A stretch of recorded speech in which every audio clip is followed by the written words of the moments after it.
আরে সরস্বতী পুজোতে আমার রিহুর প্রথম হাতেখড়ি। তার মানে হলো পড়াশুনোর দিকে ওর প্রথম ছোট্ট পদক্ষেপ। আর এই ছোট্ট পদক্ষেপে ওর মায়ের কাছ থেকে কোনো গিফট পাবে না তা কী করে হয়।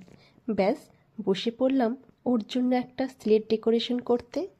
ইন্টারনেট থেকে কিছু আইডিয়া নিয়ে আর নিজের কিছু ভাবনা চিন্তা দিয়ে এই স্লেটটা ডেকোরেশন করতে বসলাম। জানি না কেমন হবে, আপনারাই বলবেন কেমন লাগলো। কারণ এরকম ডিআইওয়াই করার অভিজ্ঞতা আমার এই প্রথম। তো সকালে হলুদ মেখে স্নান করাটা আমাদের নিয়মের মধ্যে পড়ে। রিহুকে স্নান করিয়ে রেডি করে আমরাও রেডি হয়ে নিলাম।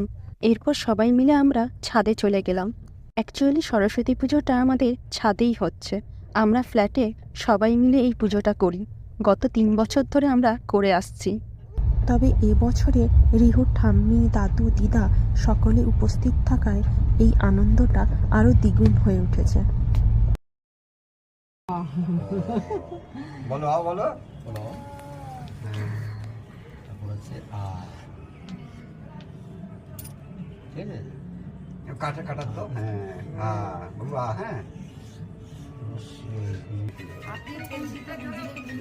হ্যাঁ দিদি বলো। এই তো